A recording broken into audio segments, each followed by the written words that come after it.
Sziasztok! A mai videóban be fogom mutatni, hogy a Canva keresője hogyan működik, hiszen ez a hatékony munka alapja. Látni fogjátok, hogyan működik a kulcsszó alapú keresés, az összetett kifejezésre alapuló keresés, a színek szerinti szűrés, a hasonló elemek használata és a kollekciók előhívása. Maradjatok velem! Kulcsszó alapú keresésnél írjuk be a keresőbe a megfelelő kulcsszót. Itt most a gyümölcsökre kerestem rá, és a matricák esetén a jobb felső sarokban a 3 pontra kattintva láthatjátok, hogy milyen kulcsszavak esetén jön elő. Itt most rákattintottam, hogy csak a banánokat mutassa, és tetszik ez a matrica a majommal. Ha itt rákattintok szintén a 3 pontra, láthatom, hogy itt a cartoon kulcsszó is szerepel, ha arra rákattintok, akkor pedig mutatja a többi matricát. És most ez a kismadár tetszik.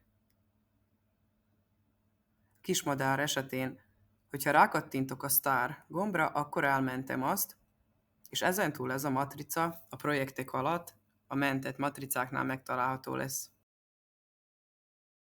Kifejezés alapú kereséseknél ugye angol kifejezésekre, akár 2 szóból állóakra tudunk rákeresni, például a fashion modell esetén itt a grafikai elemekre, fotókra, videókra kattintva kilistázza a hozzá kapcsolódó, hozzárendelt videókat, képeket. Vagy például a schoolgirl kulcsszóra keresve a videók alatt az iskolás lányokról készült videókat fogja mutatni. Ha a szűrőben kijelölöm például a narancsárga színt, akkor csak narancsárga árnyalatú képeket fog kilistázni. Ha az Elements alatt a keresőbe beírom, hogy Smile,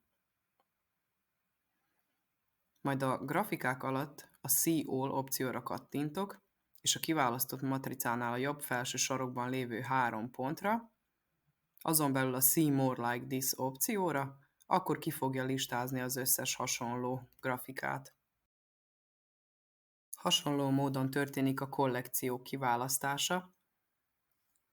Az Elements alatt beírom például a Happy kulcsszót, majd a grafikáknál a See All-ra kattintva kiválasztok egy matricát, ami tetszik, ezután pedig a View Collection opcióra kattintok, akkor kilistázza az összes hasonló matricát ugyanabból a kollekcióból. Ha tetszett a videó, dobjatok egy lájkot, és iratkozzatok fel a csatornára. Sziasztok!